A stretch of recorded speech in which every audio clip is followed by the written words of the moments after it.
Hello everyone, welcome to Shantalakshmi IAS academy.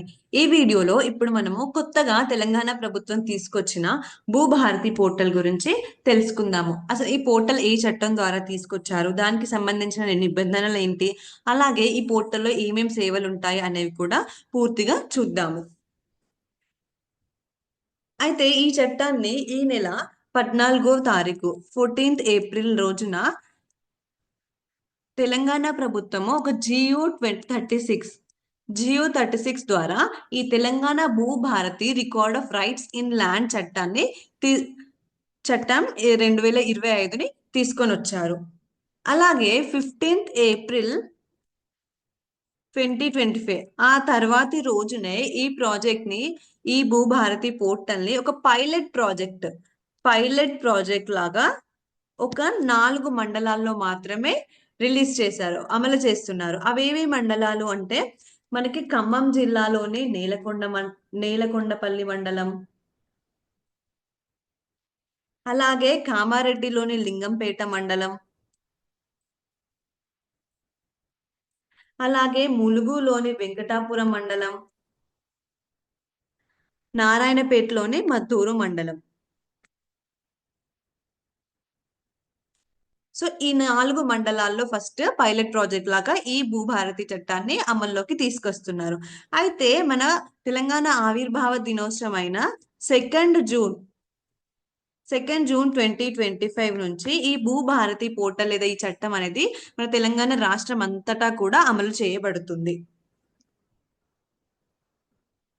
దీనికి సంబంధించి ఈ చట్టాన్ని అమలు చేయడానికి కోసం అని చెప్పేసి కొన్ని నిబంధనలు తీసుకొచ్చారు. అవి దేని ద్వారా అంటే జిఓ 39 ద్వారా తెలంగాణ భూభారతి నిబంధనలు record of rights in land 2025 అని చెప్పేసి కొన్ని నిబంధనలు తీసుకొచ్చారు. దాంట్లో మనం కొన్ని నిబంధనలు చూద్దాం. దాంట్లో ఏమని ఉంటుంది అంటే రికార్డుల తయారీ గురించి కొన్ని నిబంధనలు, గ్రామంలో ఉన్న భూములన్నిటినీ కూడా ఈ భూభారతి పోర్టల్లో ఒక రికార్డుల ద్వారా తయారు చేయాలి, ఏ విధంగా చేయాలి అని చెప్పేసి కొన్ని నిబంధనలు ఉంటాయి. అలాగే కొన్ని కొన్ని సమస్యలను పరిష్కరించడం కోసం అని చెప్పేసి ఒక నిర్ణీత గడువులను కూడా ఈ భూభారతి చట్టం ద్వారా తీసుకొచ్చారు. దాంట్లో మొదటిది ఏంటిదంటే ఈ సాదా బైనామీలు ఉంటాయి కదండి, వాటన్నిటినీ కూడా ఈ సాదా బైనామీలను క్రమబద్ధీకరించడం కోసం అని చెప్పేసి 90 రోజుల వ్యవధిని ఇచ్చారు. అలాగే సెకండ్ వచ్చేసి రికార్డుల్లో ఏమైనా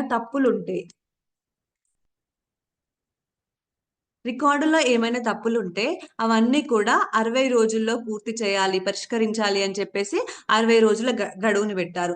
అలాగే మూడవది వచ్చేసి వారసత్వ భూములు ఉంటాయి కదా, ఆ వారసత్వ భూములకు సంబంధించి సమస్యలను పరిష్కరించాలి అంటే 30 రోజులు.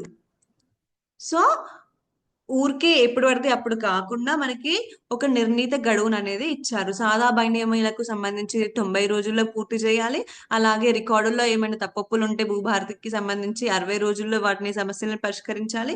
అలాగే వారసత్వ భూములకు సంబంధించిన సమస్యలన్నీ కూడా ఒక 30 రోజుల్లో పరిష్కరించాలని చెప్పేసి ఒక నిర్ణీత గడువును పెట్టారు. అలాగే వీటికి అన్నిటికి సంబంధించిన పరిష్కారాలు ఉంటాయి కదా, వీటి నిర్ణయాలు వచ్చేసి మనకి రెవెన్యూ డిపార్ట్మెంట్ తీసుకుంటుంది. సో ఆ రెవెన్యూ వర్గాలు తీసుకున్న నిర్ణయాలు మనకి అనుకూలంగా లేకపోయినా, వాటిలో ఏమైనా అభ్యంతరాలు ఉంటే మనం అప్పీల్ కూడా చేసుకోవచ్చు. అదే ఎక్కడి నుంచి అంటే తహసీల్దార్ నిర్ణయాలను మనము ఆర్డీఓకి అప్పీల్ చేయొచ్చు. ఆర్డీఓ నిర్ణయాలని మనము కలెక్టర్కి అప్పీల్ చేయొచ్చు. కలెక్టర్ నిర్ణయాలని కూడా మనం ట్రిబ్యునల్కి అప్పీల్ చేయొచ్చు. సో ఈ విధంగా మనకి అప్పీల్ సదుపాయాన్ని కూడా ఇచ్చారు మనకి. అలాగే భూధార్ కార్డుని ఈ భూభారతి పోర్టల్లో రిజిస్టర్ అయిన ప్రతి ఒక్కరికి కూడా రెవెన్యూ డిపార్ట్మెంట్ అనేది తాత్కాలికంగా ఒక భూధార్ కార్డుని ఇస్తుందండి. అయితే ఇది తాత్కాలికంగా ఎందుకు అంటున్నారంటే ఫ్యూచర్ లో ప్రభుత్వం అనేది ప్రతి ఒక్క గ్రామంలో భూభారతిలో రిజిస్టర్ అయిన ప్రతి ఒక్క సభ్యుడు భూమికి ఒక యూనిక్ ఐడెంటిఫికేషన్ నంబర్ అనేది ఇవ్వబోతున్నారంట. సో ప్రస్తుతానికి మాత్రం భూధార్ కార్డుని ఇస్తారంట. అలాగే ఉచిత న్యాయ సహాయం, ఈ భూ సమస్యలకు సంబంధించి కోర్టు కేసులు అవి ఇవన్నీ ఉంటాయి కదా. సో పేద రైతులకు గాని పేద వాళ్ళకి వాటికి సంబంధించి కోర్టు ఖర్చులకి కోసం కూడా సహాయం చేయడం కోసం, న్యాయ సహాయం చేయడం కోసమని ఉచిత న్యాయ సహాయం కూడా మనకి మండల లేదా జిల్లా లీగల్ అథారిటీ నుంచి సహాయం అందిస్తున్నాయి. ఇవి ముఖ్యంగా ఎస్సీ ఎస్టీ మహిళలకు అలాగే వికలాంగుల రైతులకు ఈ ఉచిత న్యాయ సహాయం సదుపాయం కూడా మనకి భూభారతి పోర్టల్ ద్వారా లేదా భూభారతి చట్టం ద్వారా అందిస్తున్నారు. సో నెక్స్ట్ మనకి భూభారతి పోర్టల్లో సేవలను గురించి చూస్తే దీంట్లో 2 రకాల సేవలు ఉంటాయండి. అవి లావాదేవీ సేవలు అని చెప్పేసి చూపిస్తారు మనకి. భూభారతి పోర్టల్లో మనకి లావాదేవీ ట్రాన్సాక్షనల్ సర్వీసెస్ ఉంటాయి, అలాగే ఇన్ఫర్మేషన్ సర్వీసెస్ సమాచార సేవలు అని చెప్పేసి 2 రకాల సేవలను ఇచ్చారు. ఈ లావాదేవీ సేవల్లో కూడా మనకి 6 రకాల సేవలు ఉన్నాయండి. దీంట్లో మొదటిది వచ్చేసి రిజిస్ట్రేషన్ కి సంబంధించి భూభారతి చట్టం నుంచి సెక్షన్